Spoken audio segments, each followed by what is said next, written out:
Assalamualaikum warahmatullahi wabarakatuh. Baik, bapak-bapak, ibu-ibu, dan guru-guru yang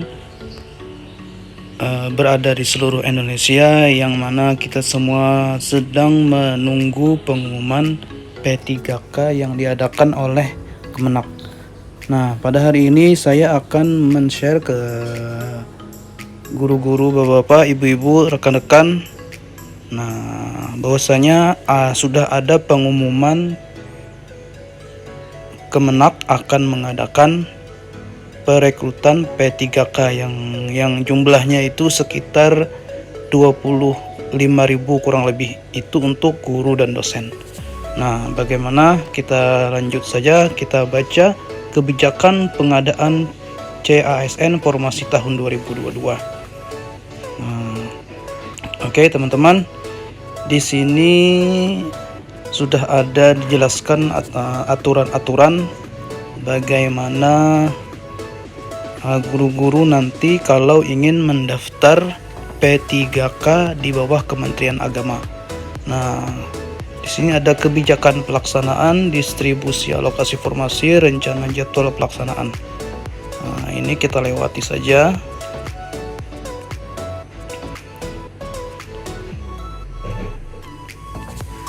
Ini pun kita lewati saja. Nah, ini adalah 5 prioritas kerja Bapak Presiden Jokowi 2019 sampai 2024. Nah, ini kita lanjut saja ke slide di bawahnya. Oke, sekarang ini adalah kebijakan nasional. Kebijakan pengadaan ASN tahun 2022, yaitu berfokus pada pelayanan dasar, yaitu guru dan tenaga kesehatan. Nah, jadi guru-guru itu termasuk salah satu prioritas yang diutamakan Bapak Presiden. Oke, kita lanjut saja.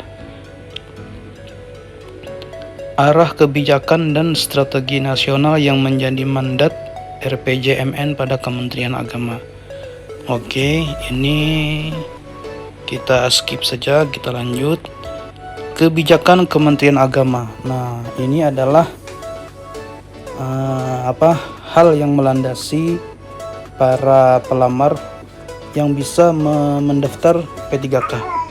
Nah, yang pertama yaitu pelamar calon P3K. Kementerian Agama telah mengusulkan kepada Kementerian PAN RB bahwa pelamar calon ASN Kementerian Agama memprioritaskan bagi mereka yang sudah mengabdi di Kementerian Agama. Jadi kalau guru-guru yang sudah lama mengabdi itu akan menjadi prioritas. Oke, prioritas kedua yaitu calon P3K Kementerian Agama akan mengikuti seleksi kompetensi dengan sistem CAT-BKN untuk mengukur kompetensi manajerial, sosial, kultural, dan teknis, serta wawancara berbasis CAT untuk integritas dan moralitas. Nah, untuk yang kedua yaitu Bapak dan Ibu itu mengikuti seleksi ketika nanti P3K sudah dibuka.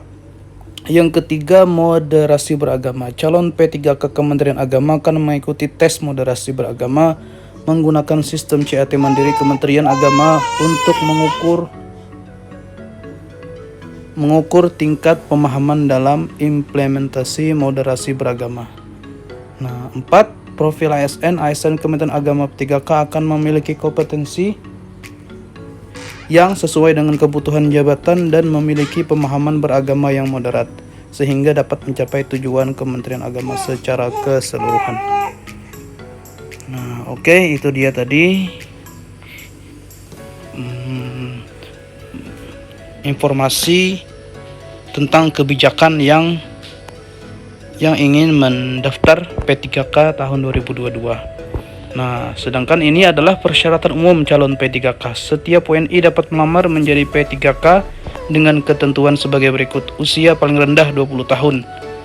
Nah, tidak pernah dipidana penjara 2 tahun atau lebih, tidak pernah diberhentikan dengan hormat, tidak atas permintaan sendiri atau tidak dengan hormat sebagai ASN, prajurit, anggota kepolisian, atau pegawai swasta, tidak menjadi anggota atau pengurus parpol, memiliki kualifikasi pendidikan sesuai dengan persyaratan jabatan, memiliki kompetensi dibuktikan dengan sertifikasi keahlian atau keterampilan tertentu yang masih berlaku, sehat jasmani. Nah, persyaratan lain sesuai kebutuhan jabatan yang ditetapkan oleh PPK. Calon pelamar hanya dapat mendaftar satu instansi dan satu formasi jabatan. Nah, ini dia tadi Bapak Ibu persyaratan umum calon P3K. Nah, dan ini adalah alokasi yang sudah diajukan oleh Kementerian Agama ke PAN RB. Distribusi alokasi formasi CSN tahun 2022. Jadi tenaga pendidik ini mendapatkan alokasi yang banyak, Bapak Ibu ya, sekitar 55%. Guru itu sekitar 25.000 dan dosen sekitar 3.000. Nah, tenaga keagamaan, penyuluh agama itu sekitar 15.000, penghulu sekitar 2.300. Nah, jadi ini adalah surat penetapan dan rincian informasi setiap satuan kerja dapat diakses melalui sistem aplikasi yang telah disediakan Biro Kepegawaian Sekretariat Jenderal dan Penyerahan Informasi akan disampaikan pada hari Jumat tanggal 28 Oktober. Oh, itu saja. Nah, ini adalah perkiraan Bapak Ibu ya. Perkiraan jadwal pelaksanaan. Jadi 16 sampai 30 November itu pengumuman. Nah, itu akan ada pengumuman nanti di dalam tanggal ini. 16 sampai 7 Desember itu pendaftaran seleksi. 16 November sampai 14 Desember 2022 itu seleksi administrasi. Nah, 15 sampai 16 pengumuman hasil seleksi administrasi. Masa sanggah 17 sampai 19 Desember. Nah, 24 Desember pengumuman pasca masa sanggah, dan 26 sampai 27 Desember itu penarikan data final. Nah, 28 sampai 30 Desember penjadwalan seleksi. Nah, lalu masuk ke tahun 2023 Januari pengumuman jadwal seleksi per sesi. Nah, Januari hingga Februari itu pelaksanaan seleksi, dan tanggal 1 hingga 13 Februari itu pengolahan nilai. Nah, dan pengumuman hasil ada di sekitar bulan Februari di antara tanggal 14 sampai 15. Nah, jadi Bapak Ibu sekalian, itu jadwal tersebut adalah hasil koordinasi dengan Kementerian PAN RB dan BKN. Jadwal tersebut berpotensi berubah dikarenakan kebijakan nasional. Nah, jadi Bapak Ibu bisa sudah mempersiapkan mulai sekarang. Karena ini sudah masuk bulan November. Oke. Nah, kalau tadi itu skenario pertama, ini adalah skenario kedua, yang mana pengumumannya itu dimulai bulan Desember. Nah, seperti yang Bapak Ibu bisa lihat dan rekan-rekan bisa lihat.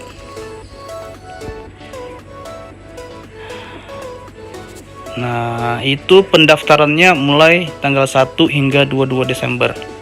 Nah, pengumuman hasil seleksi administrasi itu di akhir Desember 2022. Nah, kapan ada pelaksanaan seleksinya, yaitu bulan Januari, akhir Januari hingga pertengahan Februari 2023.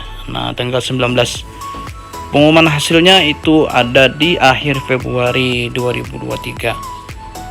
Nah, jadi ada dua skenario yang sudah disiapkan oleh Kementerian PAN RB.